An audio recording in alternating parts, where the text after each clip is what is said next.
নিষিদ্ধ চাওয়া লেখিকা আফরোজা পর্ব ৪৯-৫০।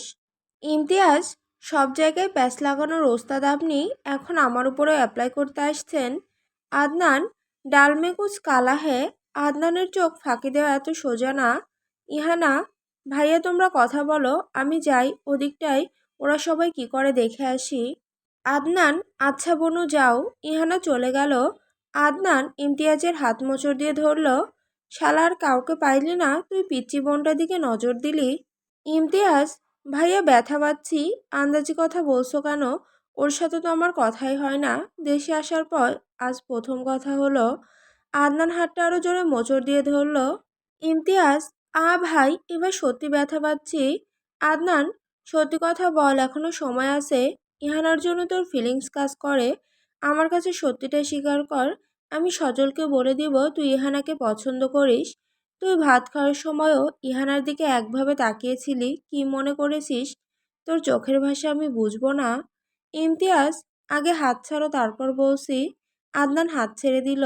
ইমতিয়াজ, আমাকে যে প্যাচে ফেলাতে চাচ্ছেন সেটাতে আমাকে ফেলাতে পারবেন না আদনান শিকদার, বলেই দৌড় দিল। আদনান, পালিয়ে যাবি কোথায়? একদিন না একদিন ধরা পড়বি। আমি সবার চোখের প্রেমের ভাষা বুঝি। আমার গণনা কখনো ভুল হতে পারে না। সকাল গড়িয়ে দুপুর হলো, সজল এখনো বাড়িতে আসে নাই। সকাল থেকে ইসরাতও রুম থেকে বের হয়নি।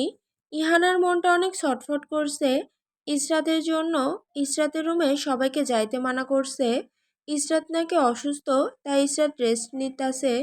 ইহানার ইসরাতকে দেখতে খুব ইচ্ছে করছে, তাই চুপি চুপি ইসরাতের রুমে গেল।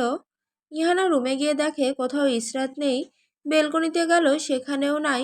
ইহানা যে রুম থেকে বেরোতে যাবে, ওয়াশরুম থেকে ইসরাতের বমি করার আওয়াজ শুনতে পেল। ওয়াশরুমে দরজা খোলা। ইহানা ভেতরে ঢুকে দেখে পুরো ওয়াশরুম রক্তে মেখে আছে। ইসরাত নিচে বসে বমি করছে। যা, তুই ঠিক আছিস তো? বলে ইসরাতের মাথায় হাত দিল। ইসরাত ইহানার দিকে করুণ চোখে তাকালো। চোখ থেকে পানি পড়ছে, গালে রক্ত লেগে আছে। ইহানাকে দেখে ইসরাতের ফ্যাকাশে মুখটাতে এক চিলতে হাসি টেনে, ঠিক আছে তুই বাইরে যা, তোর এইসব দেখে ঘৃণা লাগবে, আমি ফ্রেশ হয়ে আসছি। ইহানা ফ্লোরে বসে ইসরাতকে জড়িয়ে ধরে কান্না করে দিল। আমাকে আপন মনে করিস না? তোর বমি দেখে আমার কখনো ঘৃণা লাগবে না। তোর কষ্ট হচ্ছে এটা দেখে আমার বুকটা ব্যথা করছে। তোকে বান্ধবী মনে করি না, আপন বোন মনে করি। ইসরাত নিজেকে আর শক্ত রাখতে পারল না। ইহানাকে জড়িয়ে ধরে হাউমাউ করে কান্না করে দিল। আমি আর এই যন্ত্রণা সহ্য করতে পারছি না। আল্লাহর কি একটু দয়া মায়া হয় না আমার প্রতি? ইহানা, সব কিছু ঠিক হয়ে যাবে, চিন্তা করিস না। ইহানা ইসরাতের হাত ধরে দাঁড় করিয়ে বলল, তুই ফ্রেশ হয়ে নে, জামা কাপড় এনে দিচ্ছি। ইসরাত ফ্রেশ হয়ে নিল। ইহানা ইসরাতের হাত ধরে বিছানায় নিয়ে বসালো। ভাইয়াকে ডাক্তার আনতে বলছি, আর একটু কষ্ট সহ্য কর কলিজা, আমি আসছি। ইসরাত, আমার পাশে বস, কোথাও যেতে হবে না, তোর সাথে কথা আছে। কথা পরে বলিস, আগে ডাক্তার নিয়ে আসি। ডাক্তার আনতে হবে না, আমি ওষুধ খেলে ঠিক হয়ে যাব। তুই পাশে বস, তোর সাথে আমার কিছু কথা আছে। ইহানা পাশে বসে ইসরাতের হাত ধরে, কি হয়েছে? তোরা কি আমাকে খারাপ মেয়ে মনে করিস? হয়তো করিস, কারণ আমি খারাপ কাজ করছি। বিয়ে ছাড়াই স্যারের সাথে থাকছি, কলঙ্কের দাগ লাগিয়ে ফেলেছি আমার শরীরে। হয়তো এই সমাজ আমাকে মেনে নেবে না। এমনি আমি অভাগা, জন্মের পর থেকেই বাবা মাকে জ্বালাচ্ছি। এখন আবার স্যারের কাঁধে উঠে পড়লাম। তার স্ত্রী হওয়ার কোনো যোগ্যতা নাই আমার, কিন্তু তাকে আমি প্রচণ্ড ভালোবাসি। জাহান্নামের আগুনে আমাকে পুড়তে হবে। আল্লাহ তাআলা যেটাকে হারাম বলে ঘোষণা দিয়েছে সেটাই আমি করছি। মৃত্যুর আগ পর্যন্ত আমি তাকে আঁকড়ে ধরে বাঁচতে চাই। স্যারকে সন্তান উপহার দিতে চাই। স্যার বলছে তার একটা সন্তান চাই। মৃত্যুর আগে যদি তাকে সন্তান উপহার দিতে পারি, নিজেকে অনেক ভাগ্যবান মনে করব। আমি না থাকি আমার অস্তিত্ব পৃথিবীতে থাকবে বলেই কেঁদে উঠল। ইহানা এত সময় চুপ থেকে ইসরাতের সব কথা মনোযোগ সহকারে শুনল। ইসরাতের 2 বছর আগে বিয়ে হয়েছে সজলের সাথে। ইসরাত সেটা জানে না, তাই নিজেকে খারাপ মনে করছে। ভাই আর ইসরাতের সম্পর্ক হালাল পবিত্র সম্পর্ক। তারা স্বামী স্ত্রী। ইহানা সত্যিটা জেনেও ইসরাতকে বলতে পারছে না। ইমতিয়াজ মানা করছে বলতে। ইহানা, আমরা কেউ তোকে খারাপ মনে করছি না। নিজেকে সবসময় অভাগা মনে করিস কেন রে? আমরা সবাই তোকে কতটা ভালোবাসি। আঙ্কেল আন্টি জামাল ভাইয়া আমরা সবাই তোকে অনেক ভালোবাসি। স্যারের বউ হওয়ার যোগ্যতা আছে তোর। স্যার তোকে অনেক ভালোবাসে। তুই ইদানিং একটু বেশি অসুস্থ থাকিস। বাচ্চার চিন্তা মাথা থেকে বাদ দে, বাড়িতে কি বলবি? সজল দরজা টোকা দিয়ে আমি কি ভেতরে আসব? ইসরাত নিজের চোখের পানি মুছে নিল। ইহানা, আসো ভাইয়া। সজল ভেতরে ঢুকে দেখে ইসরাতের নাক মুখ ফুলে আছে, চেহারা অনেক শুকিয়ে গেছে। সজল ইসরাতের পাশে বসে এক হাত দিয়ে জড়িয়ে ধরে, কান্না করছো কেন? শরীর কি বেশি খারাপ লাগছে? ইসরাত, ছাড়ুন, করছেনটা কি? ইহানা, আমি চলে যাচ্ছি। সজল, ইসরাতের জন্য আমি খাবার নিয়ে আসছি, তোমরা সবাই খেয়ে নিও, আমি ঘুমাবো। কেউ যেন বিরক্ত না করে। যাও এখন। ইহানা চলে গেল। ইসরাত, আপনার কোনো লজ্জা শরম বলতে কিছু নাই, কি মনে করছে ইহানা? সজল, তোমার বেলায় আমি বেহায়া। ইসরাত ভেংচি মেরে, কোথায় ছিলেন আপনি? অফিসে গেছিলাম। নতুন চাকরি নিছেন? হ্যাঁ। কি চাকরি? তোমাকে বাচ্চার মা বানানোর চাকরি। ছি, বাজে কথা না বললে আপনার পেটের ভাত হজম হয় না। ছাড়ুন আমাকে। আলতো হাতে ইসরাতের গাল ধরে চোখের দিকে তাকিয়ে, কি হয়েছে আমাকে বলো, বেশি কষ্ট হচ্ছে? কোথায় ব্যথা করছে? আমি ঠিক আছি। চন্দ্রমুখী, তুমি হচ্ছ আমার জীবন, তোমার কিছু হলে আমিও শেষ হয়ে যাব। তোমার নিজের প্রতি খেয়াল রাখতে হবে, কারণ তোমার হাতে আমার জীবন। সবসময় মাথায় রাখবে। এখন বলো কোথায় কষ্ট হচ্ছে? শরীর খুব ক্লান্ত লাগছে, এমনি ঠিক আছি। কালকে দেশের বাইরে থেকে ডাক্তার আসবে, দেখি কি বলে। তোমার শরীরের কন্ডিশন আগের থেকে অনেক বেশি খারাপ হয়ে গেছে। তুমি আমার থেকে লুকালে কি হবে, আমি সব জানি।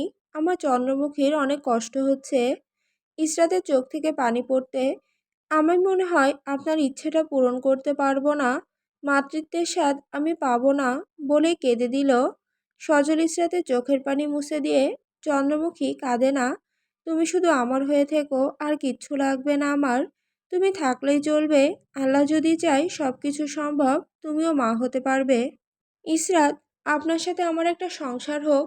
আমি হালালভাবে আপনার হতে চাই। সমাজের স্বীকৃতি দিতে হবে না, আমাকে দাসী করে রাখেন। আমি আপনার দাসী হয়ে থাকবো, কখনো ছেড়ে চলে যাবেন না। আমি তো সহ্য করতে পারবো না।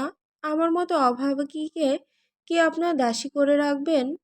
সজল, আমার সত্যিটা জানার পরে আমাকে এভাবে ভালোবাসতে পারবি তো? আমি কিন্তু তোর পুরো বংশকে ধ্বংস করে দিব।